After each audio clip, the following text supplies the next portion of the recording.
कायरा एक 21 साल की लड़की थी जो एक छोटे से गांव में रहती थी। वह हमेशा से दूसरों से अलग महसूस करती थी। उसे सपने में अक्सर एक विशाल महल, नीले आसमान में उड़ते अजगर और जादू से भरी एक रहस्यमयी दुनिया दिखाई देती थी। उसे लगता था कि यह केवल उसकी कल्पना है। लेकिन एक दिन जब वह गांव के जंगल में घूम रही थी, तो उसे एक पुरानी चमचमाती अंगूठी मिली। जैसे ही उसने अंगूठी पहनी, चारों ओर तेज रोशनी फैल गई और जब उसकी आंखें खुलीं, तो वह एक बिल्कुल अलग दुनिया में थी। कायरा ने खुद को एक सुंदर लेकिन अजीब दुनिया में पाया। यहाँ के पेड़ सोने जैसे चमक रहे थे और आकाश में दो सूरज दिखाई दे रहे थे। तभी एक सफेद जादूगरनी उसके सामने प्रकट हुई। तुम कौन हो और इस दुनिया में कैसे आई? जादूगरनी ने पूछा। कायरा ने सब कुछ बताया। जादूगरनी ने कहा, यह दुनिया एल्थेरिया है और तुम्हारा यहाँ आना कोई संयोग नहीं है। ये अंगूठी केवल उसे मिलती है जिसे इस दुनिया को बचाने के लिए चुना गया हो। जादूगरनी ने कायरा को बताया कि एल्थेरिया पर काले जादूगर डार्क सोथल का कब्जा हो गया है। उसने यहाँ की प्राकृतिक शक्तियों को कैद कर लिया है और इस दुनिया को विनाश के कगार पर ला खड़ा किया है। लेकिन मैं कैसे मदद कर सकती हूँ? मैं तो एक साधारण लड़की हूँ, कायरा ने कहा। जादूगरनी ने मुस्कुराते हुए कहा, तुम साधारण नहीं हो। तुम्हारे अंदर एक ऐसी शक्ति है जिसे जागृत करने की जरूरत है, लेकिन इसके लिए तुम्हें कठिन परीक्षाओं का सामना करना होगा।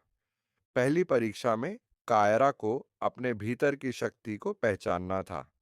जादूगरनी उसे अमिराज लेखन ले गई, जहां उसे अपने डर का सामना करना था। लेख में कायरा ने अपने अतीत को देखा। गांव के लोग उसे अलग समझते थे।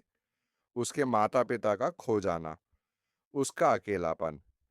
लेख ने उसे बताया कि उसकी सबसे बड़ी शक्ति उसका आत्मविश्वास है।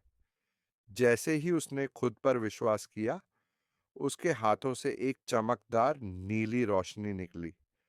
यह उसकी जादुई शक्ति की शुरुआत थी। दूसरी परीक्षा में कायरा को जादुई जंगल, अंधकार वन से होकर गुजरना था। वहां डरावने प्राणी, काले भेड़िए और चालाक पिशाच उसका रास्ता रोकने की कोशिश कर रहे थे। कायरा ने अपनी शक्ति और बुद्धिमानी का इस्तेमाल करके सभी बाधाओं को पार किया।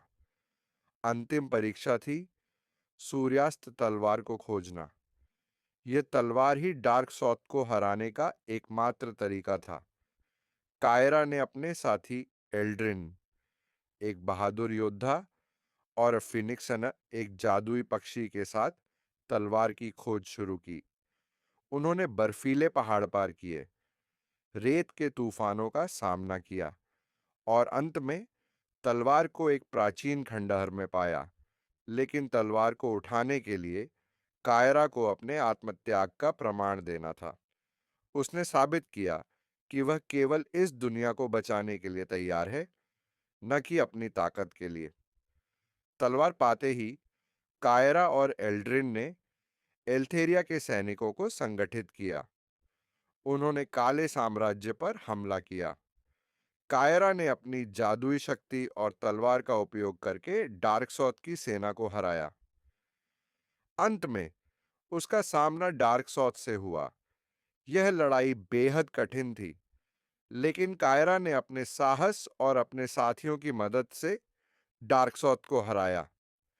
डार्कसॉथ के मरते ही एल्थेरिया में शांति लौट आई, लेकिन कायरा को यह समझ में आ गया कि उसका इस दुनिया में आना केवल एक अस्थाई सफर था।